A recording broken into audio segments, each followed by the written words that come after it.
Hello everybody, welcome to my channel. In this video, we are going to see about the development of arterial system.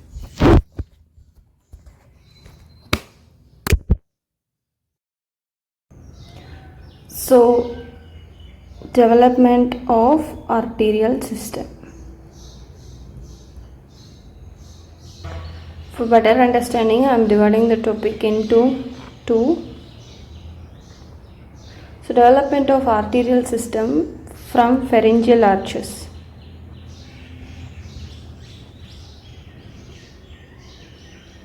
And development of arterial system from the rest of the body.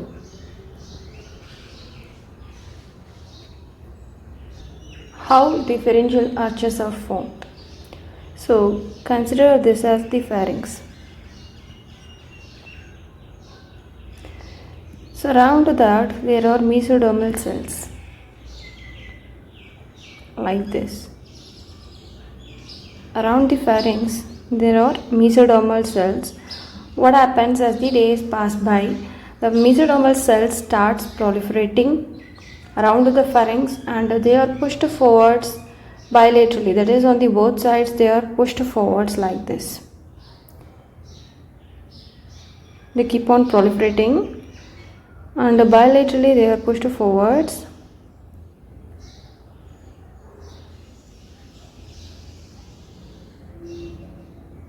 To form the pharyngeal arch. These mesodermal cells they proliferate and they are bilaterally pushed forwards to form the pharyngeal arch.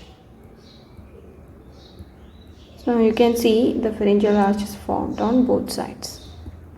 This is the pharyngeal arch and this is the pharynx. Not only one pharyngeal arch is formed, multiple pharyngeal arches are formed bilaterally. So each pharyngeal arch has its own nerve supply and blood supply.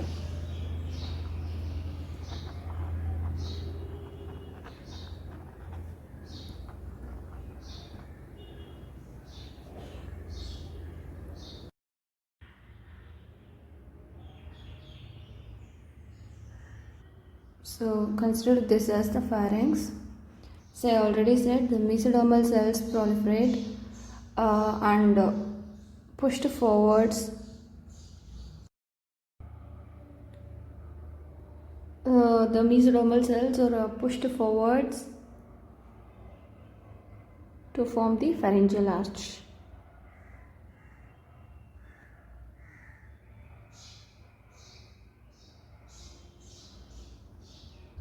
So you can see here this is the pharynx and this is the pharyngeal arch.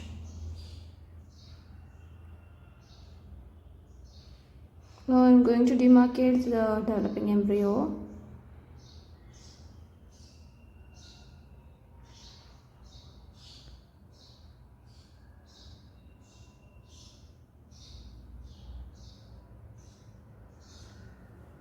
So consider this as the developing embryo.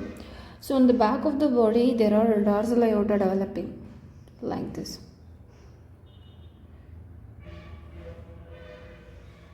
I'm mentioning that with the dotted lines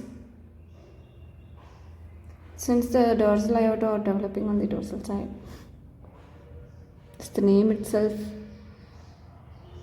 denotes that it develops on the dorsal side.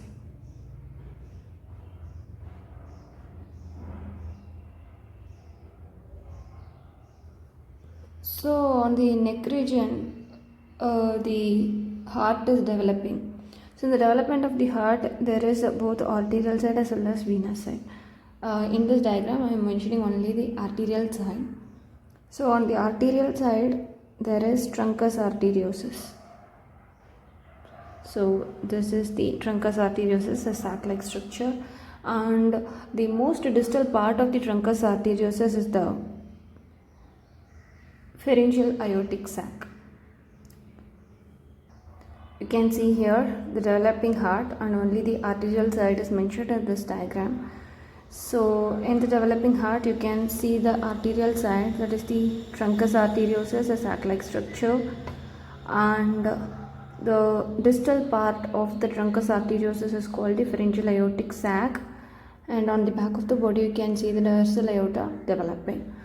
So the blood vessel developing from the pharyngeal aortic sac, which is the distal part of the truncus arteriosus, it infiltrates into the bronchial arches or the pharyngeal arches.